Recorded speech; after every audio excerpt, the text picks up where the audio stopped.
Ya bani Adam khudhu zinatakum 'inda kulli masjid. Hai anak cucu Adam, kalau dalam bahasa tafsirnya begini, jika sudah terdengar panggilan dari masjid-masjid itu, maka persiapkan dan kenakan pakaian terbaikmu. Jadi kalau mau sholat, jangan sekadarnya berpakaian. Cari pakaian-pakaian yang menurut kita paling pantas menghadap Allah. Ilustrasinya begini, walaysa kamitslihi syai'. Antum akan menghadap pada pimpinan di kantor. Panggilan khusus, yang panggilan itu boleh menyampaikan keperluan Anda. Pimpinan tertinggi. Pasti akan cari pakaian yang dirasa pantas kan? Nah, sekarang yang menciptakan pimpinan kita, yang mengatur segalanya, ya penguasa semesta alam memanggil kita. Dan panggilan itu bukan sekedar menghadirkan panggilan untuk kedatangan kita, tapi disertai dengan kalimat, kamu punya masalah apa, minta dalam menghadap sholat ini, maka Allah selesaikan. Karena itu panggilan pertama sholat dalam Al-Quran yang jenisnya bentuk sholat berupa panggilan, itu di Al-Baqarah ayat 45, kalimatnya wasta'inu bis-sabri was-salah. Dan jika Anda punya persoalan dalam kehidupan, terima dulu dengan sabar, lalu datang kepada Allah minta solusi lewat sholat. Jadi begitu kita katakan ya, dalam sholat itu kan diperintahkan oleh Allah wasta'inu, minta solusi. Kita rubah kalimat itu dalam bentuk permohonan. Allah perintahkan sholat, ya di situ kita menyembah Allah, maka kita katakan iyyaka na'budu. Ya Allah, engkau perintahkan aku sholat untuk menyembahmu, aku lakukan sekarang. Dan engkau perintahkan aku minta solusi dari persoalanku, sekarang aku mohon kepadamu. Bentuk perintahnya wasta'inu, bentuk permohonannya rubah ke mudhari, nasta'in. Maka kita ucapkan iyyaka na'budu wa iyyaka. Nah, di hadis qudsinya riwayat sahabat Abu Hurairah, Allah menjawab demikian. Wa idza qala al-'abdu iyyaka na'budu wa iyyaka nasta'in, qala Allah 'azza wa jalla, hadza baini wa baina 'abdi wa li 'abdi ma sa'al.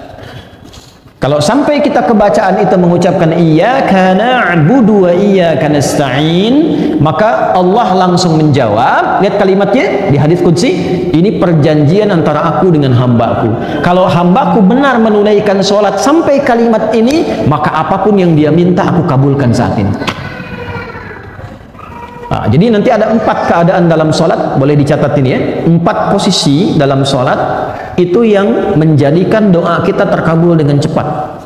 Ada 4. 1 saat berdiri, 2 saat ruku', 3 saat sujud, 4 sesaat sebelum salam. Ya, yang doa Allahumma inni a'udzubika min adzabi jahannam, itu kan sampai akhir, min syarri fitnatil masiihid dajjal. Itu sampai akhir kalau bisa jangan ditinggalkan. Walaupun sifatnya sunnah tapi ditekankan sekali. Sangat ditekankan. Para ulama bahkan memberikan pesan kepada murid-murid, pada kerabat, pada anaknya. Bahkan ada sebagian ulama yang ketat ketika melihat ada dan mendengar satu koleganya tidak membaca itu, dia minta mengulang sholatnya. Ya. Itu untuk menekankan pentingnya doa bagian akhir di situ. Ya, riwayatnya apakah sunnah atau fardu, nah itu tidak sampai informasinya, tapi dia minta mengulang untuk menekankan saking pentingnya doa di akhir itu. Nah, dari 4 ini, yang pertama itu kalau benar kita menunaikan adabnya dari mulai akan sholat, kita siapkan lillah, cari pakaian yang bagus, yang paling layak ya, bukan mewah, yang paling pantas untuk kita bisa gunakan dengan niat menghadap Allah dengan benar. Berwudu yang benar. Quran surah ke-5 ayat yang ke-6.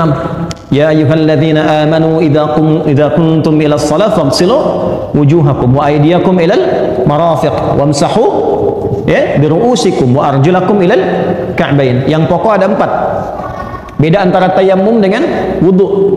Tayammum nanti masih di ayat yang sama di ujungnya. Kalau tayammum cuma 2. Wajah dengan bagian tangan. Ya. Tapi kalau wudu pokoknya 4, rukunnya 6. Niat 4 yang pokok ini tertib. Yang ke-6. 1 niat, 4 yang pokok, wajah, tangan sampai siku, kepala, kemudian kedua kaki. 4 bagian. 1 tambah 4 5 tambah tertib 6. Jelas?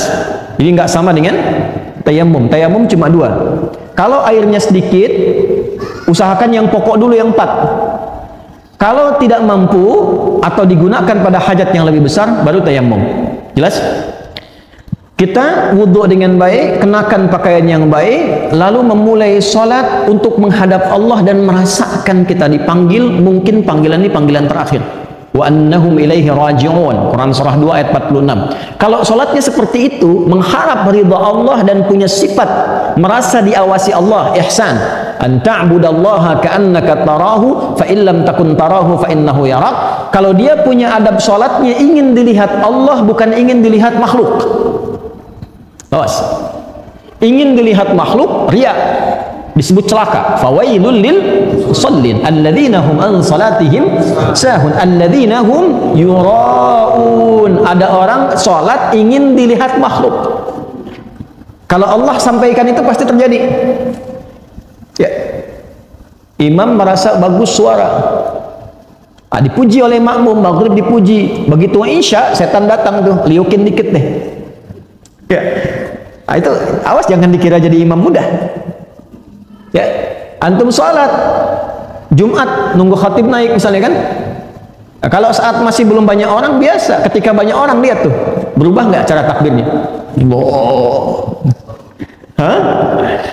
Nah, kalau kita bisa jaga adabnya, saya mau ada orang nggak ada orang, yang penting Allah ridha, sifat ihsannya masuk, pakaiannya bagus, adab fisik, taharahnya bagus, menghadapnya bagus, mengharap ridha Allah, itu jaminan pertamanya. Dalam keadaan berdiri dia minta apa, Allah mengabulkan, sepanjang itu kebutuhan hidupnya.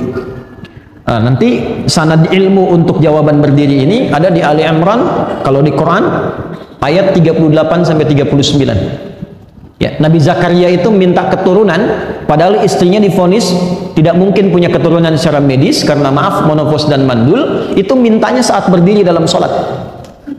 Nah, ayat 39-nya ketika turun jawaban, fanadathul malaikatu wa huwa qaimun yusalli fil mihrab. Qaimun yusalli, beliau masih berdiri dalam sholatnya yang ditunaikan di mihrabnya, masih berdiri. Jadi antara doa dengan jawaban itu tidak ada jeda, pakai fa, harfu atfin rabitin baina syai'aini bila hudud. Huruf yang merangkai dua peristiwa tanpa jeda. Peristiwa pertama berdoa, hunalika da'a Zakaria rabbah qala rabbi habli min ladunka dzurriyyatan thayyibah innaka sami'ud du'a. Itu ijazah doa bagi yang ingin diberi keturunan. Bisa dibacakan rakaat pertamanya ayat 38 Ali Imran, rakaat keduanya ayat 39-nya. Bangun malam, salat 2 rakaat. Ya, nanti doanya kalau selesai doa, bacakan Quran surah 19 Maryam ayat 1 sampai 15. Kalau belum hafal, buka mushaf. Amalan hartanya Quran surah 21 ayat 89 sampai 90, rajin sedekah. 3 amalan. Ya, ini dari Quran langsung petunjuknya untuk bisa diizinkan oleh Allah ya, dan diberikan kelapangan mendapatkan keturunan. Nah, itu dipanjatkan dalam sholat dengan adab.